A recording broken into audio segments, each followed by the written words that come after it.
आज के इस वीडियो में मैं आपको 3 ऐसे मेडिसिन बताऊंगा जिनकी मदद से आप 110% हीमोग्लोबिन की कमी को खत्म कर सकते हैं। शरीर में थकान रहता है, कमजोरी रहती है, खून की कमी रहती है, काम करने का मन नहीं करता, सुबह उठने का मन नहीं करता, तो ये वीडियो सिर्फ आपके लिए है। आप में से कई लोग ऐसे होंगे जो डेली आयरन खा रहे होंगे लेकिन उनका खून नहीं बढ़ रहा होगा। प्रॉब्लम आयरन की नहीं, बॉडी के सिस्टम की है। आज मैं आपको बताऊंगा खून की कमी होती क्यों है, रियल रीजन क्या है, 3 बेस्ट होम्योपैथिक मेडिसिन जिनकी मदद से आप बड़ी इजी तरीके से खून की मात्रा को पूरा कर सकते हैं। शुरू करते हैं आज के इस वीडियो को बिना किसी देरी के।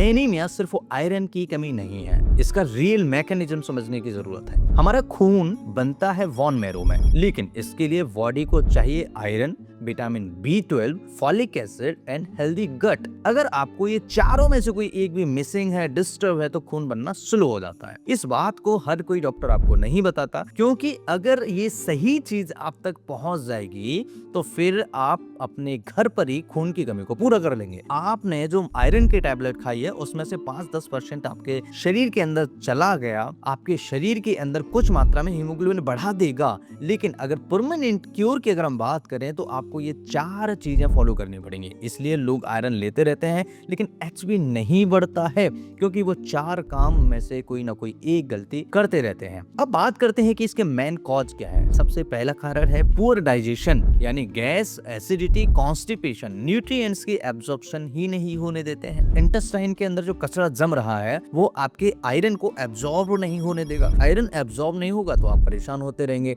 आप दवाइयां खाते रहेंगे, एब्जॉर्ब भी नहीं हो पाएगी। तो समझने की जरूरत ये है कि जो टैबलेट आप खा रहे हो उसका 10 से 5%, 20% इसीलिए एब्जॉर्ब हो पा रहा है क्योंकि उसके अंदर कॉन्स्टिपेशन है, एसिडिटी की प्रॉब्लम है, गैस की प्रॉब्लम है। लेकिन बेचारे को जगह नहीं मिल रही, बेचारे को रास्ता नहीं मिल रहा, वो जाए कहाँ। इसलिए हमारे इंटेस्टाइन को क्लीन करना बहुत जरूरी है। जिस तरीके से हम अपने घर के सीवेज पाइप जो होते हैं ना, वो ब्लॉकेज होते हैं तो बहुत कचरा इकट्ठा होता है, इसी प्रकार से हमारे इंटेस्टाइन को क्लीन करना बहुत जरूरी है, क्लीन रखना बहुत जरूरी है, जिससे हम जो खाते हैं वो एब्जॉर्प्शन प्रॉपर हो पाए। आपने बहुत सुना होगा बच्चा बहुत खाता है लेकिन शरीर के अंदर नहीं लग रहा। उसका कारण ये भी हो सकता है कि बच्चे के इंटेस्टाइन के अंदर कचरा इकट्ठा हो रहा हो। इसीलिए तो कहते हैं कि कम खाओ, अच्छा खाओ, इंटेस्टाइन को मस्त रखो, क्लीन रखो। जो भी खाओगे, जितना भी खाओगे, अच्छे से एब्जॉर्ब हो पाएगा। तो एब्जॉर्प्शन अगर शरीर के अंदर नहीं हो रहा है, शरीर के अंदर खून की कमी रहेगी। दूसरा कारण विटामिन B12 की डेफिशिएंसी। अगर शरीर के अंदर विटामिन B12 की डेफिशिएंसी है, खासकर वेजिटेरियन लोगों में, वेजिटेरियन यानी कि जो लोग हरी सब्जियां खाते हैं। कई लोगों के मुंह से मैंने ऐसे सुना है कि जो लोग नॉन वेजिटेरियन होते हैं वो कहते हैं क्या घास फूस पालक पालक खा रहे हो, इससे क्या होगा। तो जो कह रहे हैं कि घास पास नहीं खाना है,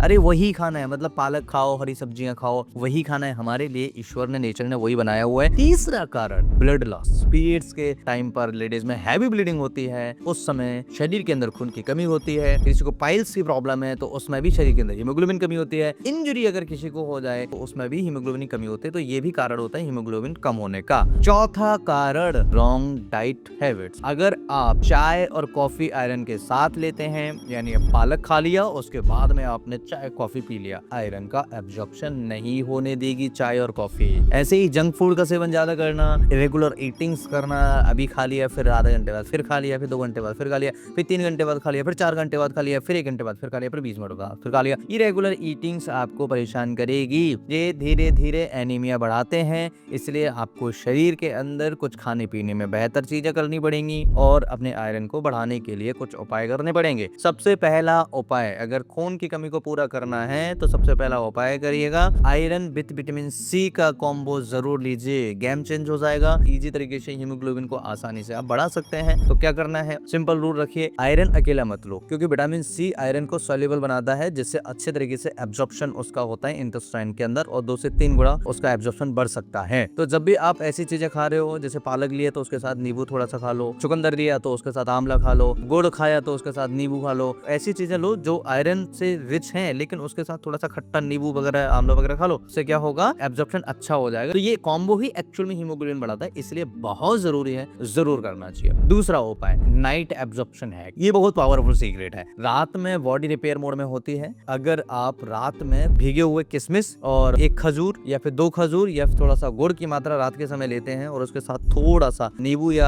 आंवला खा लेते हैं तो आप समझ लीजिए रात को आयरन धीरे धीरे एब्जॉर्ब होता है और अच्छे तरीके से हीमोग्लोबिन बढ़ता है। तीसरा उपाय, गट फिक्स करिए, ब्लड फिक्स हो जाएगा, क्योंकि एब्जॉर्प्शन सही नहीं हो पाएगा। तो सॉल्यूशन का है कि सुबह सुबह गुनगुना पानी पीजिए, नींबू शहद लीजिए, जिससे आपका गट इंटेस्टाइन के अंदर जो कचरा जम रहा है वो बाहर हो जाए, क्लीन हो जाए, अच्छे से न्यूट्रिशंस के एब्जॉर्प्शन बढ़ जाए। अब बात करते हैं कुछ मेडिसिन के बारे में। सबसे पहला medicine ferrum phosphoricum. Early stage में अगर एनिया है, वीकनेस है, माइल्ड पैलर है, अगर पीलापन आ रहा है शरीर पे, चेहरे पे, लो हीमोग्लोबिन है, तो बहुत इफेक्टिव मेडिसिन है, बेस्ट स्टार्टर रेमेडी है। फेरम फॉस जरूर मरीज को देना चाहिए। 6x पोटेंसी में 4 टैबलेट सुबह दोपहर शाम को मरीज को देना चाहिए, बहुत अच्छे रिजल्ट्स मिलेंगे। दूसरा मेडिसिन है कैलकेरिया फॉस। कैलकेरिया फॉस बच्चों में और यंग लोगों में होता है। जैसे अभी जो 24 साल का जो हमारे पास मरीज आया था उसको हमने कैलकेरिया फॉस और फेरम फॉस दोनों मेडिसिन दिया था और 1.5 से 2 महीने 3 महीने में मरीज का बढ़िया से हीमोग्लोबिन बढ़ना स्टार्ट हुआ, शरीर से थकान, कमजोरी बहुत ही तरीके से कम हो गया। तो कैलकेरिया फॉस जो मेडिसिन है ये कमजोरी को दूर करता है, ग्रोथ को स्लो हो रही है उसको बढ़ा देता है, एनीमिया जो है और थिन बॉडी हो रही है, कमजोर बॉडी हो रही है, उसे ठीक करने में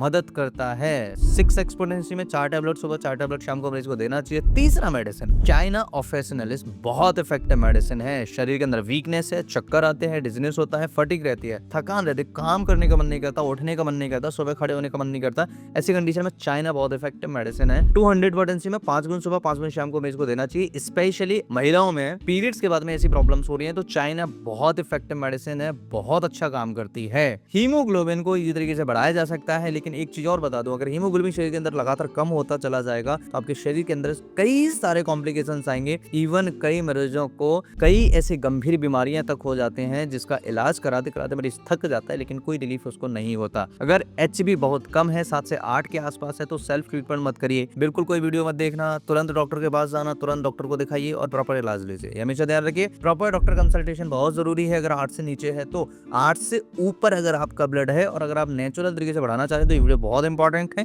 इस वीडियो को दोबारा जरूर देख लेना। अगर समझ में कुछ नहीं है तो मुझे कमेंट करके जरूर बताना। अगर आपको ये आपके घर में किसी को एनीमिया है तो कमेंट में लिखिए लो हीमोग्लोबिन। मैं नेक्स्ट वीडियो में आपको 3 नेचुरल उपाय बताऊंगा जिससे आप हीमोग्लोबिन को घर पर रह करके भी ठीक कर सकते हैं बिना किसी मेडिसिन के। इस वीडियो को यहीं समाप्त करते हैं और मैं फिर मिलता हूं इसी तरह के किसी इंटरेस्टिंग, ट्रस्टेड और इन्फॉर्मेटिव वीडियो में। तब तक के लिए नमस्ते, बाय।